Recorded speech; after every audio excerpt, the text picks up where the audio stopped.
né? Que ajuda. Tô falando disso porque parece que tem duas pessoas que são de outra faculdade e uma pessoa que ainda vai ser ingressa na faculdade, né? Então fica um pouquinho difícil. Tranquilo aí? Perfeito. Tranquilo? Bom, para quem não conhece, e também para quem não me conhece, meu nome é Guilherme, eu sou presidente da Hermenêutica, debato já tem 3 anos, sou coordenador regional de debate do Centro-Oeste junto com o IPA, faço isso já tem um bom tempo, estou apresentando a presidência há 1 ano, né? Depois eu vou perguntar o nome de cada um de vocês, só porque realmente está com pouca gente, então a gente vai fazer um negócio muito mais interativo do que expositivo. Eu acho que já deu para perceber que eu gosto muito de usar o quadro. Grande parte das minhas aulas, quando eu for dar aula, eu não sei como é que foi a aula passada, mas eu gosto de usar muito o quadro. Eu gosto sempre de chegar 20 a 25 minutos antes para preparar o quadro e sair conversando, conhecendo vocês, que aí eu acho que melhora a relação e tal, e a gente sabe, dá para tirar uns feedbacks, qual que é a angústia de vocês, o que vocês estão achando da hermenêutica, para a gente, obviamente, tentar sempre aprimorar um pouco. Hoje a aula vai ser bem simples, vai ser sobre prep time e tipos de leitura de emoção. Eu esqueci de coloquei tipos de emoção, mas aqui leiam como leitura. E alguns de vocês já passaram pelo primeiro debate, ou se não passaram no primeiro debate, pelo menos ficaram sabendo que já teve um debate, já teve 2 debates, correto? 3. 3? 3, porque o Aleixo, no dia que eu dei o debate sábado, ele já tinha indicado uma sexta. Renzo? Nossa senhora. Tá, E, então... salvo engano, já teve na outra semana, não foi não? Foi o debate contra o Ian, enfim. Renzo? Ok. Então aí, já teve 3 debates. Então, acho que você já tem um mínimo, vocês já sabem um pouco do que a gente está falando. Então, quando eu estou falando sobre leitura de emoção, acho que vocês já entendem que emoção é o tema que a gente está discutindo. E, além de ser o tema da gente estar discutindo, é meio que o assunto que vai ser permeado no debate todo. Então, é meio que um assunto central. É meio que a galera gosta de chamar de eixo, eu gosto de chamar de... esqueci o nome, de axioma. Eu acho mais bonitinho chamar de axioma do que eixo. Que, necessariamente, vocês vão ter que estar discutindo no debate como um todo. E acho que vocês já perceberam, se não, vocês já se questionaram, se vocês começarem a ver, já que vocês já viram pelo menos ou uma emoção, ou no máximo 3 emoções, você vai ver que dá para abranger muito o tema, como também dá para restringir muito o tema. E é isso que a gente vai resolver nessa aula aqui. Porque necessariamente, para você ter um bom debate, você tem que entender o que vai estar sendo debatido, como que vai ser debatido e de que jeito você vai debatê-lo. Que isso já dá pelo menos uma base para você pelo menos falar de um determinado assunto, tanto com mais coerência e raciocínio lógico, como também meio que você estar mais acostumado. Por estar mais acostumado, você está num ambiente confortável. Começando sobre prep time. Algum de vocês não sabe o que é prep time? Todo mundo sabe? Ok. Todo mundo sabe o que é prep time, então. Vocês têm 15 minutos para conversar com a sua dupla. Esses 15 minutos são meio que cruciais para vocês. Eu deixei essas perguntinhas aqui porque necessariamente elas ajudam bastante na hora que você for entender como fazer a argumentação e de que jeito você vai fazer a argumentação. Porque pode pegar até mesmo uma emoção mais simples, que eu acho que vocês debateram, né? Que essa casa defende o movimento abolicionista nuclear. Eu tenho que até olhar isso. Mas vocês debateram alguma coisa sobre energia nuclear, se eu não me engano. Correto? Eu estou errado? Essa casa, acho que aplaude o movimento antinuclear. Aí, essa casa aplaude o movimento antinuclear. Então, a gente primeiramente, para vocês começarem a debater, vocês têm que identificar o problema que a moção quer tratar. Se eu estou tratando sobre antinuclear, então necessariamente o eixo central, eu acho que já está na moção, que é energia nuclear. Energia nuclear causa problema? Se sim, quais? Como que eu posso resolver isso? De que jeito eu vou resolver isso? Ou como que eu vou resolver isso? E no momento que eu estou falando sobre lamentar, e é isso que a gente vai chegar aqui, a gente vai começar a ter uma ideia de qual que é o eixo principal que a equipe organizadora daquela moção fez por trás. Porque toda moção que você pegar na sua vida vai ter uma pessoa que construiu ela por trás. E por estar construindo ela por trás, ela meio que já tem uma perspectiva e ela já meio que criou essa moção com um determinado intuito. Eu vou ir aqui rapidão pro Gaúcho, que eu acho que é o último debate, não, Open Brasil, acabei de lembrar.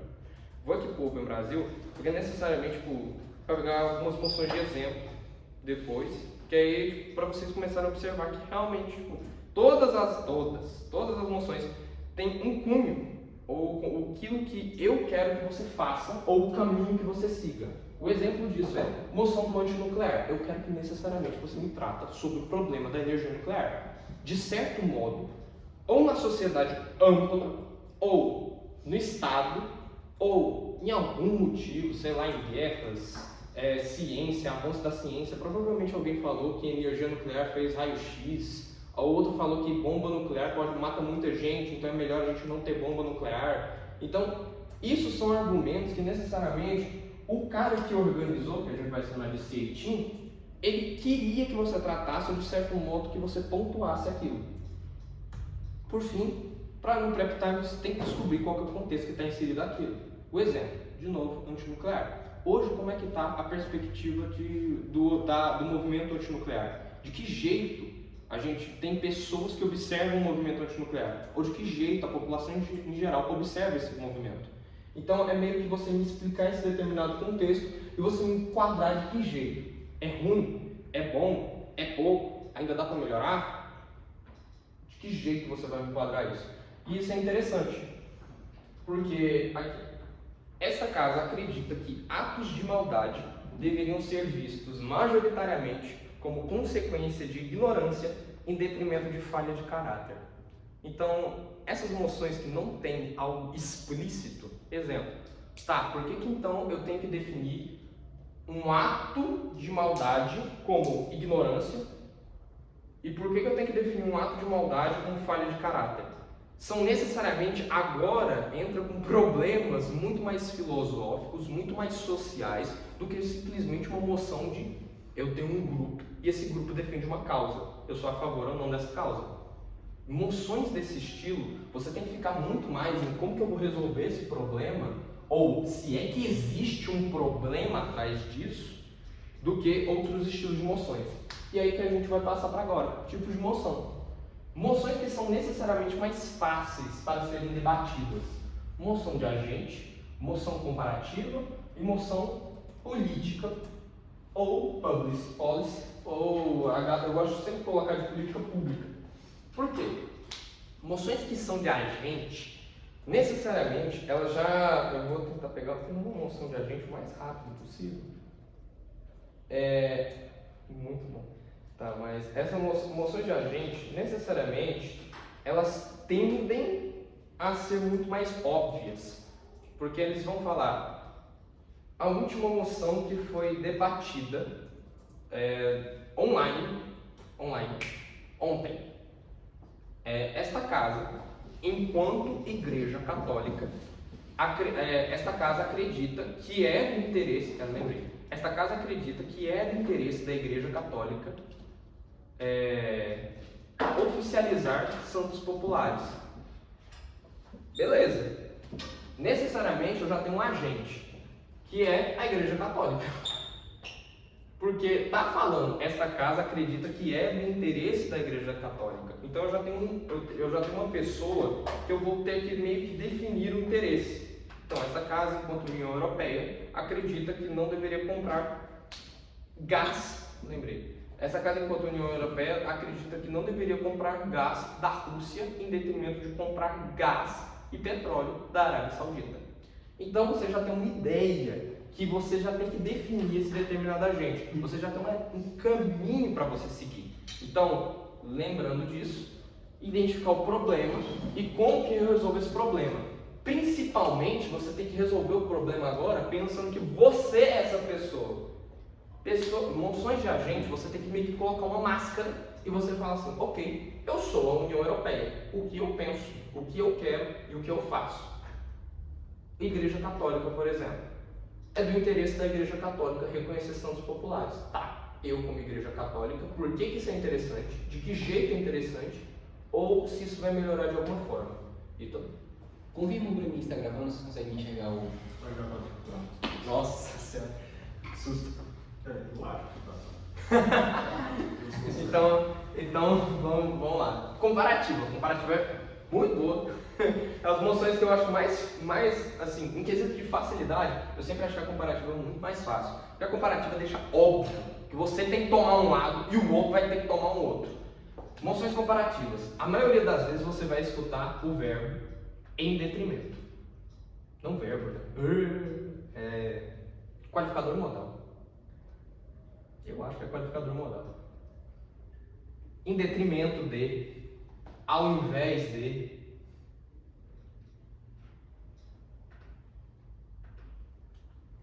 Em detrimento, já meio que mostra que você tem que tomar um partido e o outro vai ter que tomar o outro. Ah, eu quero ser em cima do muro. Exemplo, esta casa, enquanto União Europeia, prefere comprar gás e petróleo da Rússia em detrimento de comprar gás e petróleo da Arábia Saudita.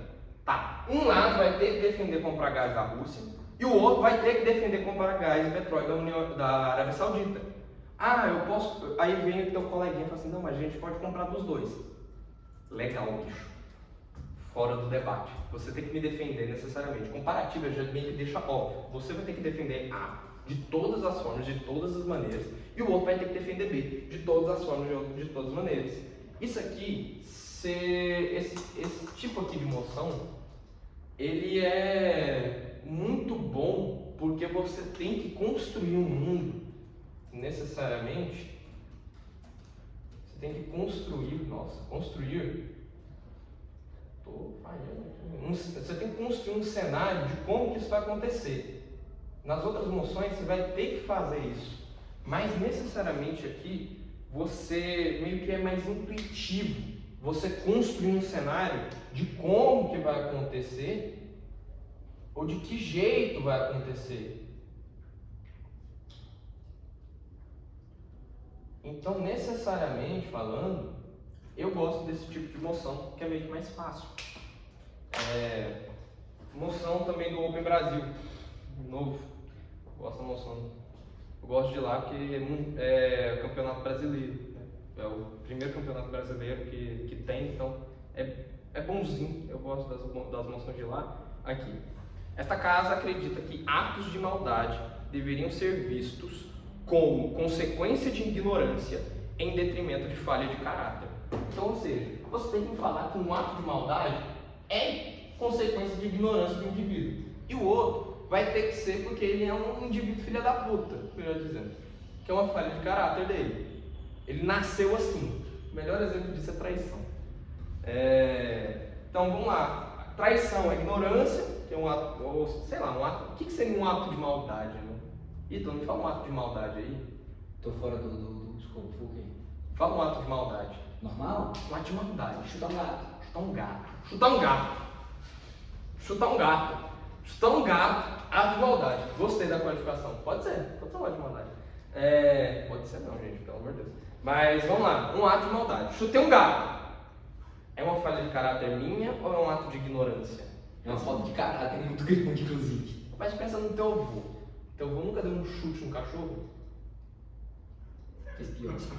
Então, vamos lá. Mas é falta de caráter também. Aí, viu? É um ato de ignorância, é um ato de ignorância dele, porque ele não sabe que aquele indivíduo barra gato, vou chamando o gato de indivíduo, ele não sabe que aquele gato, ele é um portador de direitos e, consequentemente, ele precisa ser respeitado. Precisa ser respeitado a integridade do gatinho, né?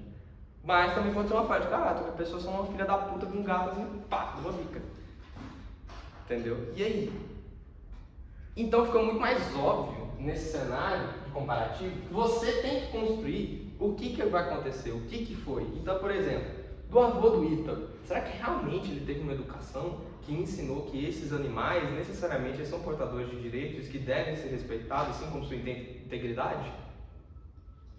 Ou também pode ser falar, não, é uma falha de caráter mesmo, ele já sabia que animais tinham sentimentos, porque o avô dele é dono de fazenda e ele não dá um chute numa vaca dele toda vez que ele vê passando na frente. Ele só foi filho da puta. Então é isso, entendeu? Tipo, sempre fica muito mais óbvio você construir um cenário comparativo do que, por exemplo, um agente. Vocês têm que construir um cenário em todo argumento que você for fazer, porque você tem que mostrar como que vai acontecer.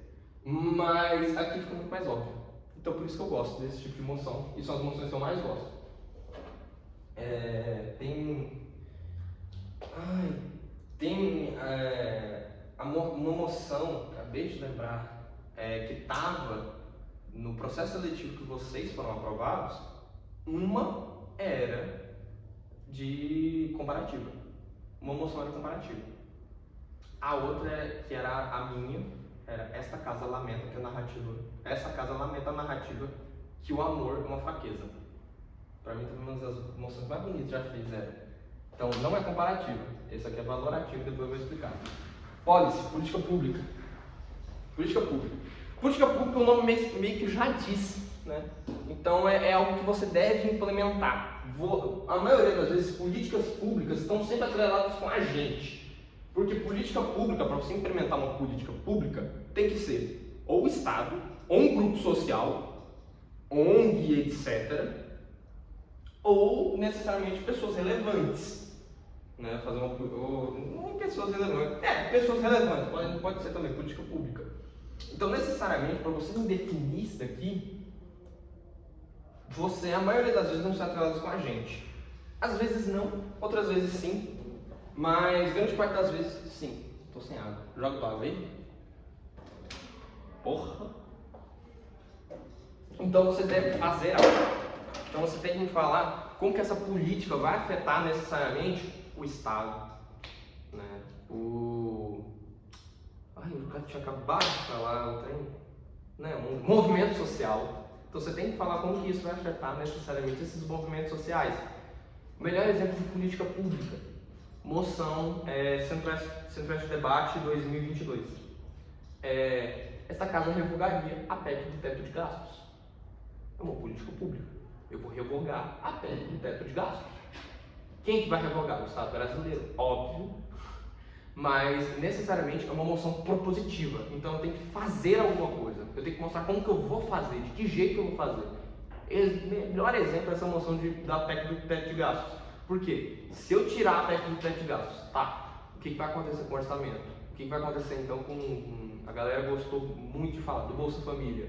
O que vai acontecer com o Bolsa Família? O que vai acontecer com os investimentos na educação? Vai aumentar, vai diminuir, vai sucatear? No outro dia vai ter uma inflação 200%, vai todo mundo morrer de fome, entendeu? Então você tem que falar pra mim como é que vai acontecer isso. É uma política pública. Muito simples. Mundo alternativo. Isso aí é muito top. Moções que pra mim são as mais engraçadas. Mundo alternativo. Por quê? Cara, aqui entra Harry Potter, Coraline, já vi. Videogame também. Eu acho que... Deixa eu ver. Todo mundo aqui já assistiu Star Wars? Tá bom, então Star Wars não, porque ela tá de fora. Todo mundo viu o mundo de Coraline? Sim. Ah, mas Coraline todo mundo viu. Valeu Globo. Entendeu? Hã? Faz Star Wars. Star Wars? Aqui ó, a minha do bebê Yoda. Então, por exemplo, de Star Wars. Não está na câmera não, acho. Glória a Deus! Moção de Star Wars. Tem um campeonato que só faz moção para a pessoa nerd. E eu sou nerdosa, né, gente? Então, para dar aula disso aqui.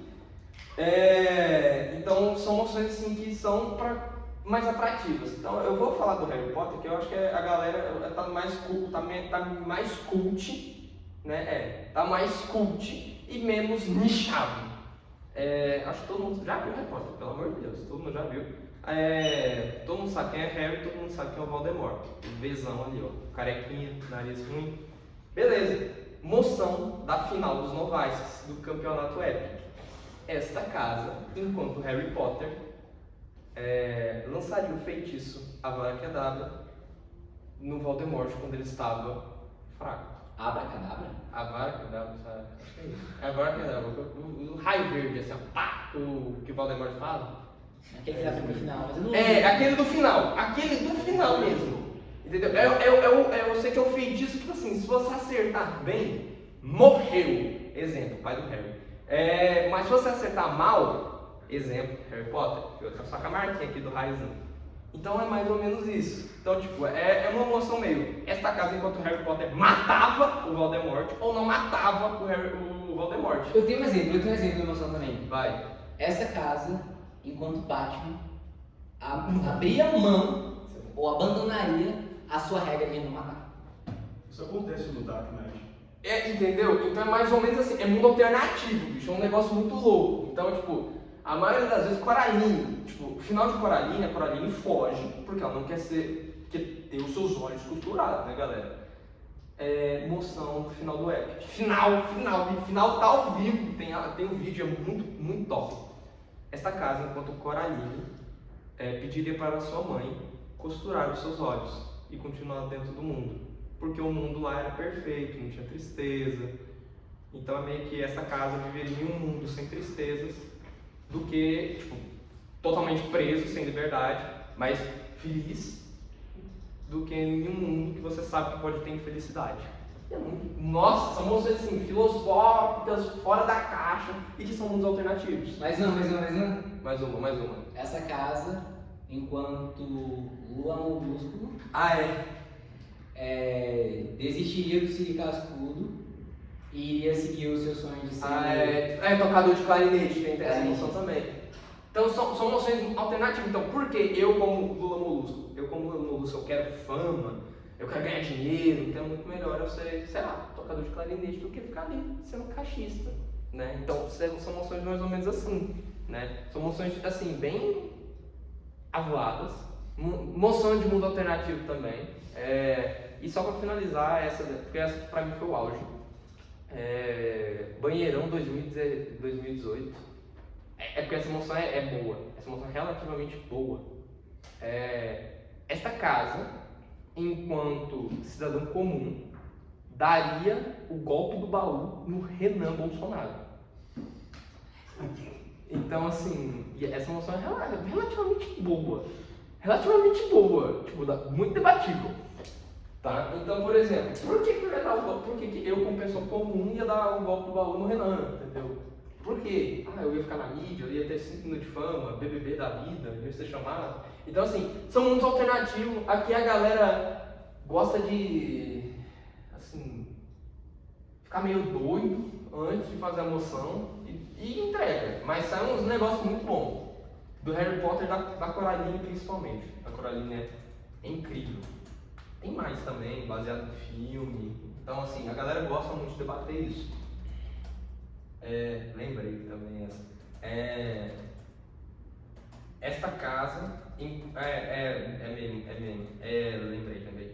Sabe, pega um filme ruim, mas um filme muito ruim. Tipo, de tão ruim que chega a ser engraçado. Tipo, Adam Sandler da vida. Tipo, aquele filme bem. Produção meio porca, entendeu? Mas roteiro também meio ruim, mas quando você assiste na Globo, você fala, sabe aquele arzinho assim, então, você dá umas risadas. Mais ou menos isso. Então, esta casa, enquanto diretor de um filme desse tipo, abraçaria a narrativa de seu filme ser tão ruim que é bom. Então é mais ou menos isso. Ponto alternativo, mais pé no chão, mas tipo, dá pra dar uma imaginada. Moção de narrativa. Isso aqui é mais difícil. Moção extremamente difíceis de narrativas. Moções de narrativas tendem a ser moções de debates filosóficos, tendem a ser moções de reflexos sociais, tendem a ser moções assim que você vai ter que pensar, meu Deus, o que eu fiz para merecer isso? Porque eles necessariamente precisam não de conhecimento prévio, mas você precisa ter um entendimento muito bom do que aquilo que você está falando vai ter reflexo em alguém. Porque é uma narrativa. Então, necessário. Deixa eu pensar de narrativa, que é uma boa. Uma narrativa boa. Não, isso é ruim. Meu Deus, não. Lembrei, um final do Open Brasil. Cadê a final do Open Brasil? Caraca. Não. Moção de narrativa. Grande final do último Campeonato Brasileiro de Debate. Esta casa lamenta a norma social de que o trabalho dignifica o ser humano. Então são moções assim. Essa moção foi muito boa. Eu estava julgando ela. Ai, eu joguei essa moção. Muito boa jogar essa moção no campeonato. Mas, assim, são moções que vocês estão vendo que tem um reflexo filosófico e um reflexo, tipo, muito grande. Porque senão tem que resolver um problema necessariamente. Eu estou lamentando uma narrativa, uma norma social. O que eu vou fazer com isso? Tá, uma norma social existe. Normas sociais que a galera gosta muito de debater. Poligamia. Já vi muita emoção sobre poligamia. Muita emoção sobre estrutura da Igreja Católica. Esta casa, enquanto Igreja Católica, aboliria o conceito de inferno, por exemplo.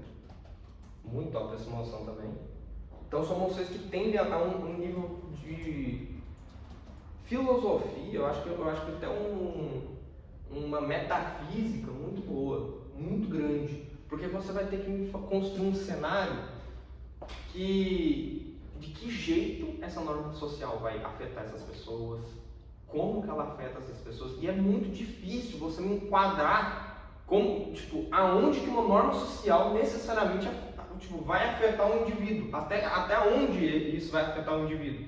Então, exemplo, o trabalho dignifica o homem. Tá, hoje em dia vivemos numa sociedade capitalista e a gente acha que o utilitarismo é tipo o apogeu da humanidade. E aí, querido? Bom demais. Então a gente acha que o trabalho dignificar o homem é o apogeu dessa sociedade. Tá, mas até que ponto o trabalho vai dignificar esse homem? Até que ponto o ser humano vai se sentir abraçado nessa norma social? E é muito difícil isso. Porque você está falando sobre reflexos sociais. Eu esqueci. Lembra da caixa? Debate da caixa. Da caixa masculina. Nossa, que horrível. Que horrível, mas eu esqueci. Ai, que ódio. Eu não O sei. que? A moção? Eu sou... Essa casa prefere bater na caixa em detrimento de, sei lá, educar os homens, convencer os homens. Ai, é uma emoção assim, foi desastrosa. Lembrei. Essa casa entende que pro movimento feminista é melhor. Outra coisa, tá, gente? Isso daqui não são separados, tá? Pode ter umas misturas muito loucas, tipo, agente comparativo e narrativa, agente comparativo e policy, agente comparativo e mundo alternativo, exemplo, moção da Coraline, né? Esta casa, enquanto o Coraline pediria para sua mãe costurar seu olho. O agente é a Coraline. Moção de mundo alternativo. Entendeu? Ou essa daqui que eu vou ler agora. Eu acho que você também já sabe o que é um slide, né? Então, você já sabe que antes de um debate ou alguma coisa muito específica, tem um mini texto para explicar, né? A caixa masculina representa todas as normas, traços e comportamentos tradicionalmente associados ao gênero masculino, esperados pela sociedade e historicamente repassados. São exemplos dessas condutas: não chorar, ser provedor do lar, vestir azul e etc. Moção: ao lidar com o público masculino, esta casa acredita que o movimento feminista deveria priorizar a libertação, priorizar, a maioria das vezes é comparativa, deveria priorizar a libertação dos homens da caixa em detrimento de atacá-la duramente. Moção de agente comparativo e narrativa social. Então você está vendo que a galera gosta de complicar moções que tendem a ser difíceis, complicadas, ou aquela moção que você fala, ai meu Deus, que merda. A maioria das vezes mistura 2, 3 ou 4 disso aqui. Por quê? Movimento feminista em detrimento de, e falando de um reflexo social, que é a caixa masculina. Eu ataco ou eu ensino a pessoa a tentar não ficar na caixa. Então são moções que tendem a ser muito complexas, muito difíceis. Tipo, o que o movimento feminista quer? Por que eu vou fazer uma coisa em vez da outra? E de que jeito eu vou ter um reflexo sobre aquilo que eu estou fazendo? Qual que é o reflexo de, sei lá, uma feminista pegar e gritar com o cara do Red Pill? Isso é muito top. Eu adoro isso. Esse aí foi o exemplo da minha sala. qual que é o reflexo do movimento feminista pegar, gritar com um cara que fala... Alguém já viu aquele vídeo do Campari? Vocês já sabem quem que é esse cara? Vocês sabem? Estevão Ferreira? Não, o Estevão Ferreira é gente fina. O Campari é um humano que se autodenomina Red Pill. Ele tava tomando sua bebida gelada, o Campari, que eu não faço a mínima ideia do que é essa bebida. Todo mundo tem 18. Perfeito. Então eu não sei que minimamente essa bebida. Chegou uma mulher, assim, você quer tomar cerveja comigo? Ele disse, pô bicho, você acha que eu vou tomar uma cerveja contigo? Tô tomando essa bebida aqui que o litro custa R$1.500. Você é pobre, você é mulher, sabe o quê? Foi isso aí. Ou seja, filha da puta. Mas qual que é o reflexo se fosse, por exemplo, uma mulher gritando com ele ou uma mulher ensinando ele? O que iria ter esse reflexo social? Agora eu peguei o pior exemplo, que é o caso do Campari. Mas, por exemplo, sei lá, aquele teu amigo que às vezes faz umas piadinhas meio bosta e que tipo tem um humor meio ácido. Qual que é o reflexo de você, considerando que você é um representante do movimento feminista, virar pra ele e falar assim, pô, você tá fazendo essa piadinha porque você foi historicamente construído pra achar que isso é uma piada. E qual que é o reflexo de alguém falar assim, você é um filho da puta, entendeu? Mais ou menos isso. Então você tem que falar isso. Qual que é o reflexo social disso? Eu acho legal essa parte. Aí, vamos aos verbetes para a gente terminar essa aulinha, porque acho que já está muito maçante para vocês. Até aqui, alguém tem alguma dúvida? Porra! Pelo amor de Deus, gente, pergunta alguma coisa, senão... Algo mais claro e evidente, não sei. Se for claro e evidente desse jeito, meu amigo, eu sou... Ou nós tá muito na merda, porque eu sou O que é SEAT mesmo? Aí. Ah, Obrigado. São... Quem fez a moção? isso? Uhum. Eu pensava que era só o juiz master. Aí nem eu sabia. Nossa senhora, Juiz Master é o Chair. Então, eu pensava que só podia ser chair quem fosse Não, sétimo. eu fui seitinho do Campeonato Brasileiro, eu não fui seitinho. Eu fui Chair 5 vezes. Lá. Só na primeira rodada que eu não fui Chair. Aí a galera falou assim, ó, o Guilherme vamos fazer ele sofrer. Entendeu? Aí, até que tem alguma dúvida, porque eu passei sobre prep time, passei sobre tipo de emoção. Agora vai ficar um negócio tipo mais... Isso aqui são dicas. Verbos. Aplaude, lamenta, repudia, rejeita. Quando você escutar, quando você lê esses verbos, isso aqui é emoção narrativa. Barra valorativo. Uhum. Eu chamo de narrativa que fica mais fácil. Isso aqui, você bateu o olho nesses verbos aqui, é narrativa. Então, um exemplo disso, né? Aquela do que eu falei, né? Do movimento feminista. Ah, não, o movimento feminista está literalmente escrito que é uma narrativa social. Mas, deixa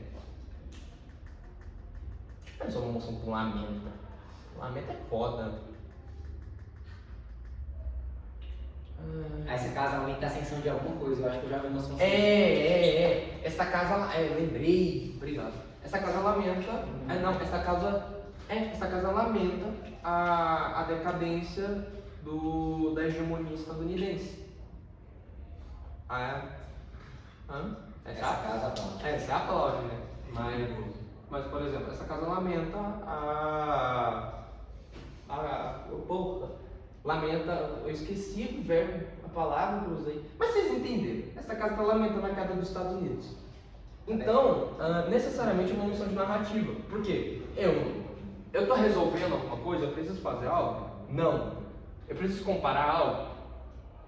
Se você forçar muito, você tem. Que agente? Nenhum. Eu vou definir. É um mundo alternativo? Não, é o status quo. Então, é uma narrativa. Vai ter um tipo de reflexo social. Exemplo disso. Vocês gostam de K-pop? Eu gosto. Tá? Então, o melhor exemplo disso, sei lá, por exemplo, lamentar a queda do mundo ocidental. Pô, bicho, recentemente tá tendo, tipo assim, uma queda da cultura estadunidense e um aumento da cultura coreana, né? A gente está recebendo muito reflexo da cultura coreana.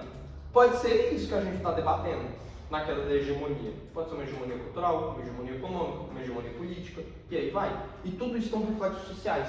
Nenhum são reflexos necessariamente políticos. Pode ter reflexos políticos, mas não é um reflexo direto da política. Vamos lá. Proibir, abolir, instituir, adotar. Isso aqui já é meio óbvio. Qual que vocês acham que é?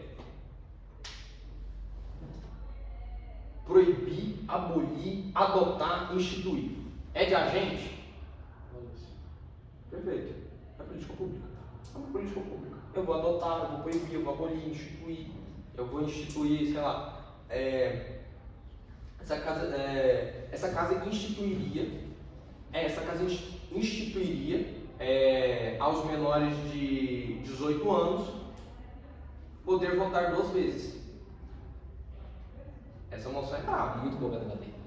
Entendeu? Esta casa instituiria aos menores de 18 anos 2 votos. Tá. Aí seria, por exemplo, quem que instituiria 2 votos? Brasil, uma política pública. Eu estou fazendo a juventude votar 2 vezes. Então isso aqui tende a ser o quê? Moção de política pública. Ou pode ser mais rápido de escrever, gente. Então, aí vamos entrar agora em palavrinhas.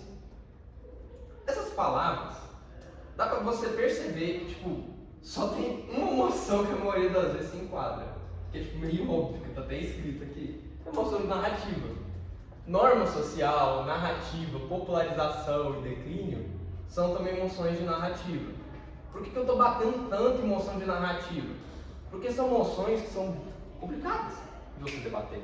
São moções filosóficas, são moções, tipo assim, que tendem a um esclarecimento mais difícil. Então, vamos lá. Norma social. De que jeito aquilo reflete na sociedade? Narrativa. De que jeito isso reflete na sociedade? Popularização. Por que popularizar algo é ruim? Então, sei lá, uma moção que estava sendo bem debatida.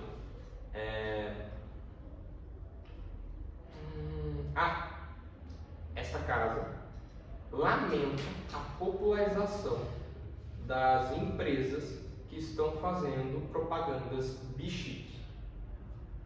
Para quem não sabe o que é bichique, alguém já ouviu falar sobre queerbait? Então, são empresas que, tipo assim, tá chegando, né, no dia eu acho que foi ontem, o dia contra a homofobia, né? Chegou o dia da homofobia, eu conto, eita! Primeiro... Não! Calma, tá chegando o dia da contra a homofobia, tá? Eu acho que já passou, foi ontem. Por isso. Foi ontem, aí você tinha várias empresas colocando a bandeirinha LGBT, tipo assim, go girl! Não se apoia. E no outro dia tá tipo, tira, coloca normal. Isso é meio que uma propaganda pra você atingir um grupo que necessariamente você só... Pride é alguma coisa, não sei o que Pride. É o nome que dá pra é Pride Day, eu acho que é isso.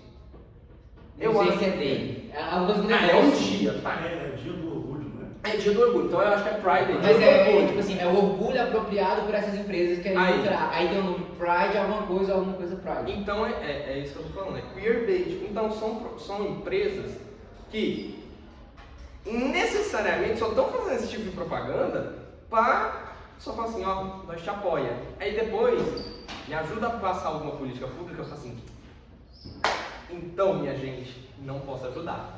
Então é mais ou menos isso, um tratativo, é só você chamar esse público para comprar suas coisas, para comprar seu carro, para comprar seus trem Amazon da vida. E necessariamente você não vai fazer nada. Você não verdadeiramente se importar com as trans que estão morrendo todo dia, que é 1,5, acho que é isso. Eu sei do estado de Goiás. Do estado de Goiás morre, eu acho que é 0,8 trans. Então, ou seja, depois de 2 dias morre uma pessoa trans no estado de Goiás. E por que as empresas ainda continuam fazendo essa propaganda, tipo, a gente te apoia, e a gente vê uma população morrendo quando a gente sai da faculdade?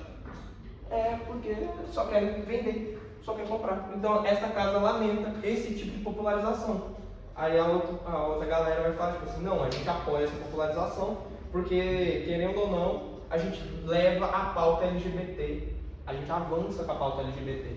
Então é mais ou menos isso. Popularização é algo que está em ascensão, então você não vai falar pra mim, tipo, tem que reduzir. Não, você não tem que falar que tem que reduzir, só tem que ser contra a ascensão. O primeiro debate da vida do movimento que eu fiz foi sobre isso aí. E eu ganhei justamente nesse segundo ponto, que independentemente do que estava acontecendo, estava levando a pauta para frente. Estamos levando a pauta pra frente, galerinha. Go, go. Então vamos lá, declínio. Mesma coisa. Se é uma narrativa de declínio, eu estou aplaudindo o declínio, eu não estou falando tipo assim, não, tem que acabar mesmo. Não. Estou falando que tem que acabar. Eu só estou falando, bicho, é muito bom que está acabando. Tipo, é muito bom que está reduzindo. É muito bom que não aumenta ou que fica do jeito que está. O melhor jeito é do declínio dos valores ocidentais. Acho que foi no declínio estadunidense. Esta casa lamenta o declínio da hegemonia estadunidense. Tá? Eu tô falando que tem que acabar com os Estados Unidos? Eu tô falando que tem que morrer, explodir, tá com uma bomba? Não tô falando. E muito menos eu tô falando que, tipo assim, pode aumentar. Pode aumentar? Não. Eu estou falando, ou esse declínio é ruim e tem que parar por aí, ou eu tô falando que esse declínio é bom, pode continuar ou até declinar mais. Então é isso. Aí você vai ver, por exemplo, se tivesse o Pedro aqui, enquanto eu estivesse explicando, ele provavelmente estaria escrevendo 1001 emoções no quadro, porque depois a gente ia fazer um exercício de vocês medirem emoções para mim. Mas como tanto o meu tempo quanto o Pedro também não está aqui, meu tempo está curto e o Pedro não está aqui, necessariamente a gente não vai conseguir isso. Mas eu estou tentando passar para vocês algumas emoções, tipo, desde da Coraline, essas coisas, para vocês ficarem medindo isso na sua cabeça, tipo, um pinguinho, dando palpitada. Então, alguma dúvida? Lança. Tipo, as emoções exclusivamente de agente, elas são aquelas, tipo, essa casa do Nicolas Cage pararia de fazer filmes, é tipo isso? Mais ou menos. Emoções tipo a gente. Esta casa revogaria o teto, esta casa revogaria a PEC do teto de gastos. É uma emoção quase estritamente de política pública, mas tem um pouquinho de agente. Isso foi bem ruim que eu falo, na verdade. Lembrei. Esta casa é boa. Esta casa, enquanto Michel Temer não se arrepende de nada. Então é uma emoção extremamente agente. É específico. Mais uma. Essa casa, enquanto Ciro Gomes abriria mão da sua candidatura? Essa casa, enquanto Ciro Gomes abriria mão de sua candidatura em 2018. Tá. Então eu tenho que falar quem que é Ciro Gomes, por que ele fazer isso, por que tem que ser o Ciro Gomes, entendeu? Tipo, porra, por que tem que ser o Ciro? Tem uma muito boa, eu vou até pegar aqui, do Marcelo Freixo também, que eu debati. E, se eu não me engano, era sobre, acho que era lamentar. Lembrei aqui. Esta causa aplaude a mudança de posicionamento de Marcelo Freixo. Então eu vou. Nem é sobre. Aí estou falando que cai muito mais emoção de narrativa do que emoção essas daqui, né? Por exemplo, de agente quase pouco cai, política pública quase pouco cai, agora de narrativa, vixe Maria, é um negócio surreal. Então, aí depois explica também essa casa enquanto. Quem que foi o diretor do filme Tropa de Elite? Foi o Pacheco? Dava um slide falando que o diretor necessariamente, o filme, né, Tropa de Elite, era para ser um filme crítico contra a polícia. Só que se você viu Padilha, né? Então, o filme Tropa de Elite é para ser um filme crítico contra a polícia. Só que se você vê Tropa de Elite 1, você vai falar assim, porra, a polícia é foda.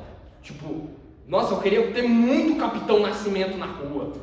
Mata bandido mesmo. Tanto que depois o Tropa de Elite 2 vem pra tentar corrigir essa merda, né? E aí, era moção de agente falando que esta casa, enquanto Padilha, eu acho que era isso, essa casa enquanto Padilha, não assumiria a responsabilidade da identidade visual que Tropa de Elite 1 consolidou no negócio de Berlim. Tem o Oscar e tem um negócio de Berlim também. Aí é isso. Então é uma moção de agente falando, eu sou o Padilha e tipo assim, galera, se o filme é pra matar a galera, todo mundo, eu não assumo minha responsabilidade. Aí fica mais ou menos nessa. Tipo, de que jeito, né? De novo, eu vou mostrar um pouco mais de reflexo social, né? De novo, a galera gosta de colocar umas narrativas, então. Tudo vocês vão ver que vão ter um reflexo social, uma norma social, né? Eu acho que vocês já escutaram isso, ou se não passaram isso, vocês escutaram que argumento é amei? Aí, esperme comeu no cu? Não? O Pedro não falou, porque calma. A não ser que eles viram em algum outro lugar, vocês viram isso? Meu Pediu um Deus. professor na sala de aula. Ah, foda-se, tá gravado. Então eu vou passar aqui rapidão. Porra, bicho. Argumento é amei com isso. Você tá fora da câmera. Tô nem aí, não me grava meu momento que eu vou. Tá fora da câmera. Amigo, deixa eu fora da câmera. Eu acho que ele mostrou, só que ele baralhou todas as letras. Não. Embaralhar todas as letras. Mas não foi didático. Não é didático, Não é gente. didático, né? Vamos lá. O que é argumentação? Argumentação é amei esperma com meu cu. Entendeu? Por quê? O amei é o quê? Afirmação, mecanização, explicação e impacto. Esperme com meu no cu. Isso aqui é o eixo. Nossa Senhora. Isso aqui são argumentos. Vamos lá. Eixo social, político, econômico, religioso e moral. Mel no cu, argumento, moral, econômico, legitimidade, necessidade, ônus, custo-benefício e urgência. Ai gente, eu tô falando rápido? Estou falando rápido porque depois a gente vai ter isso aqui, mas depois eu acho que eu vou passar isso aqui pra vocês mais escritinho. Mas se vocês depois pedirem pra mim, tipo assim, escrever, eu já tô escrevendo, que eu tô vendo todo mundo anotar.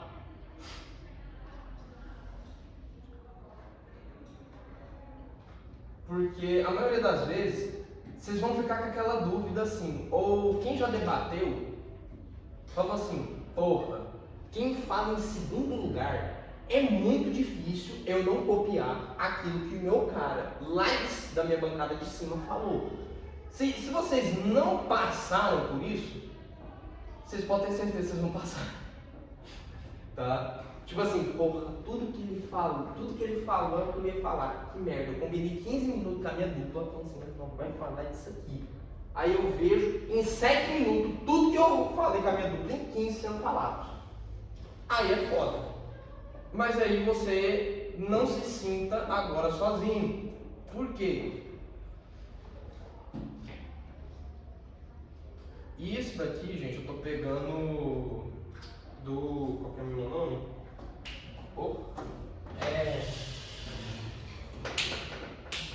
Stephen Tumin. Stephen Tumin é um cara que estuda muito argumentação. Ele faz mais eixos, mas são eixos demorados, complicados, que necessariamente só funcionam em argumentação escrita. A argumentação falada é isso aqui, entendeu? A argumentação falada é... Nossa, vai ter que ficar assim mesmo, tá? Ó, isso aqui é como, tá, gente?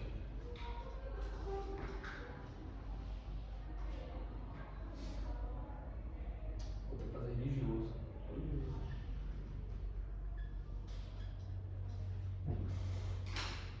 Aí, pronto. Se você colocar tipo uma tabelinha do Excel e tipo fazer um quadrantezinho, você vai perceber que aqui você vai ter você vai ter 7, acho que aqui, né? 3, 6, 7, e aqui você vai ter 5. 5 vezes 7. 5 vezes 7 dá 30. 5 vezes 7? Uhum. 35. 35. Então, beleza, vocês vão ter 35 argumentos. Cada moção que eu falar para vocês, vão ter 35 argumentos que vocês podem fazer, que necessariamente vão permear sobre ele. Então, por exemplo, algo de economia refletindo no social, algo de economia refletindo, ou seja, economia política, economia social, economia, ou seja, um caso bem inflação, por exemplo, economia religioso, economia moral, por exemplo, por que é certo, depois que eu pego uma sacola de pão, eu não saio correndo do supermercado e eu pago o caixista, entendeu? É porque é crime, beleza, porque é crime, mas também é porque todo mundo faz isso, eu faço isso desde criança. Mesmo se eu não soubesse que é crime ou não, eu ia pegar a porra do pão, eu ia dar 5 contos pro cara e eu espero que ele também me dê o troco. Porque se ele não me dá o troco, eu vou ficar muito puto. Porque é meio que uma norma que foi criada na nossa sociedade. Então é moral você me dar meu dinheiro.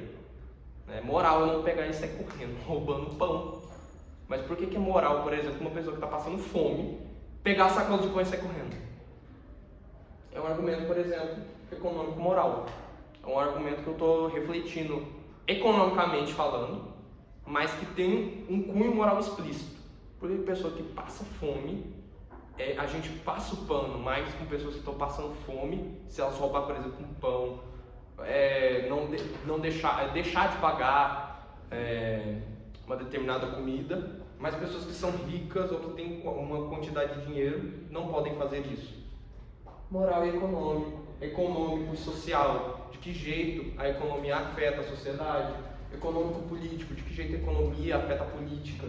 Legitimidade social. Por que é muito mais legítimo determinados grupos sociais exigirem determinadas políticas públicas do que eu, um brancão vindo de Goiás?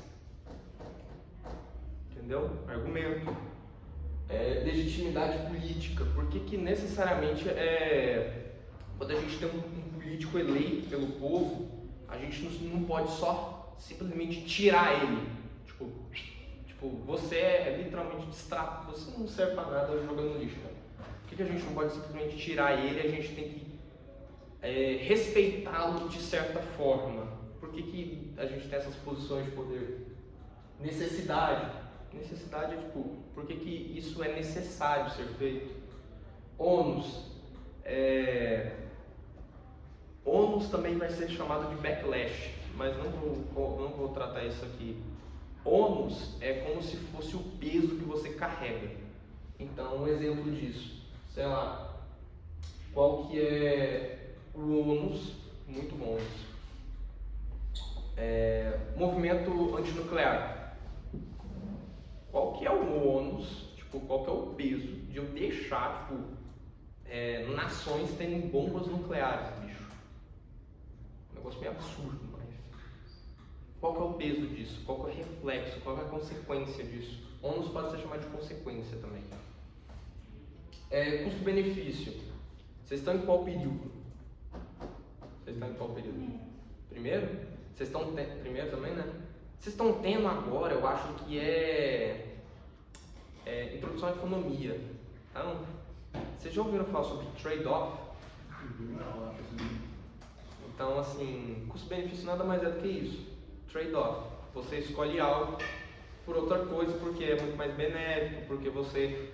Para a sua cabeça faz mais sentido. Então, por que eu não estou que nem um ídolo trabalhando e eu estou preferindo dar aula? Porque na minha cabeça isso é muito mais benéfico para mim do que trabalhar. E urgência. Eu tenho urgência, o nome já disse. Aquilo que é urgente a ser feito. Então, a maioria da urgência que vocês vão tratar aqui, urgência social. Tem pessoa morrendo na rua. Isso é urgente. Urgência política. A gente precisa fazer alguma coisa para a pessoa não morrer na rua, politicamente falando. Urgência econômica. A galera não está conseguindo comprar pão por causa da inflação. Então a gente precisa controlar essa merda. Urgência econômica. Urgência religiosa. Religioso é uns argumentos que vocês vão fazer, não é da igreja, tá? Vocês não vão defender a igreja. Vocês não vão falar, defender a igreja. Argumentos religiosos tendem a ser argumentos de crença. Entendeu? Então argumentos tipo assim, eu creio em alguma coisa. Então são argumentos religiosos. Você tem uma crença, você tem alguma coisa que te faz acreditar naquilo. Isso tende à religião. Tô adorando suas caras de boca aí. Então, a gente tende à religião. Cuidado assim, gente, tá? Desculpa. Então, é isso. Moralidade. Aquilo que é o certo. Aquilo que você acha que é o certo. Aquilo que a pessoa acha que é o certo. Argumentos de moralidade tendem a ser um pouquinho fracos. Porque é muito difícil provar o que você acha que é certo. Por isso que tem mensagem do celular. De quê? Não tem. Graças a Deus. Aquilo que é certo, ou por que aquilo é certo. Então é muito difícil você me provar isso. Tipo, pra mim é certo todo mundo, sei lá, nossa, isso. Pra mim é certo todo mundo usar meia quando usa tênis. Mas tem pessoa que não usa tênis, pô, não usa tênis com meia. Só que eu tentar mostrar o porquê que aquilo que eu acho correto e moralmente certo é muito difícil. Então tendem a ser argumentos principiológicos. Vocês vão estudar, ou se vocês não estudaram, ou se vocês vão ver também, Kant. Acho que vocês já ouviram falar nesse cara. Kant literalmente ele trabalha sobre argumentos morais, argumentos de moralidade. Então, ele adora falar o imperativo categórico dele. O imperativo categórico é um argumento moral. É um argumento moral. Moral social também. Porque uma ação é denominada como correta, isso citando Kant, no imperativo categórico.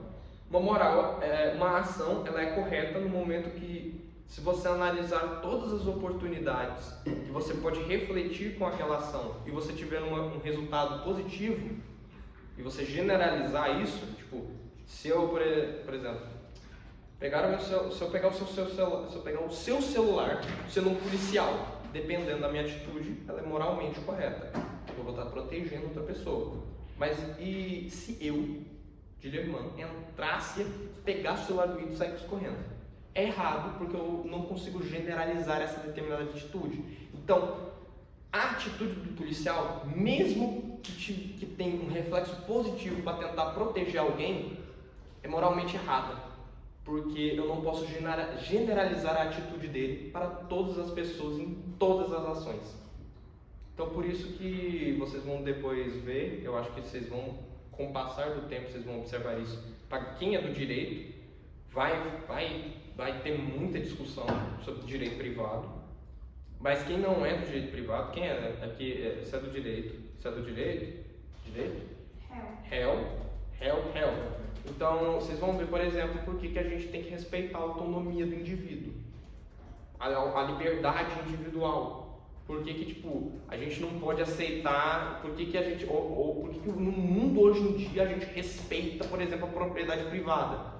Começou lá com Kant, entendeu? Começou literalmente com Kant, quando a gente literalmente fala que uma atitude é correta se a gente generalizar isso em todas as possibilidades, em todos os mundos possíveis. Então, alguém tentar te ferir, tentar agir contra a sua dignidade, agir contra a sua autonomia, em todo momento vai ser errado. Porque mesmo se eu pensar no melhor dos casos, eu não consigo generalizar essa atitude. E se eu não consigo generalizar essa atitude, isso é moralmente errado. Isso é um imperativo categórico. Um livro de 180 páginas resumido em 5 minutos. Então, é isso que Kant fala, de uma maneira muito mais rebuscada. Então, tende a ser argumentos muito difíceis de você me provar. Então, fujam do argumento moral. Por isso que eu sempre falo que vocês têm 40 argumentos. Porque argumento moral é muito difícil de ser construído. Demora muito tempo. E vocês têm que ter muito conhecimento sobre determinado assunto. Eu mesmo debatendo religião, adoro fazer argumento moral. Eu adoro religião. Então, abolir o conceito de inferno, por exemplo. Porra, argumento moral pra cacete eu tenho. Mas, de resto, é isso. Alguma dúvida? Eu já tô, acho que vocês já estão cansados. Também já terminamos a aula. Daqui a pouco aparece o Aleixo para iniciar o debate. Eu espero que vocês utilizem o que aprenderam hoje no mundo do debate e nos debates, especialmente o espectro econômico e isso aqui principalmente. Então, fotos, questionamentos, dúvidas, eu estou no grupo, eu tendo a responder rápido. Se eu não responder rápido, é porque ou estou viajando ou porque estou trabalhando. Então é isso, final da aula, dúvida. Vai ter coisa amanhã? Vai. O que vai ser amanhã? Vai ter debate do Aleixo. O Aleixo vai julgar. Não vai ser eu que vou julgar. Vai ser de tarde? Vai ser de tarde. Vai. Posso fazer porque vai ter um negócio da ajuda. Uhum. É só divulgar para quem tiver interesse. Né? Tá bom. Vai ter, se permitir,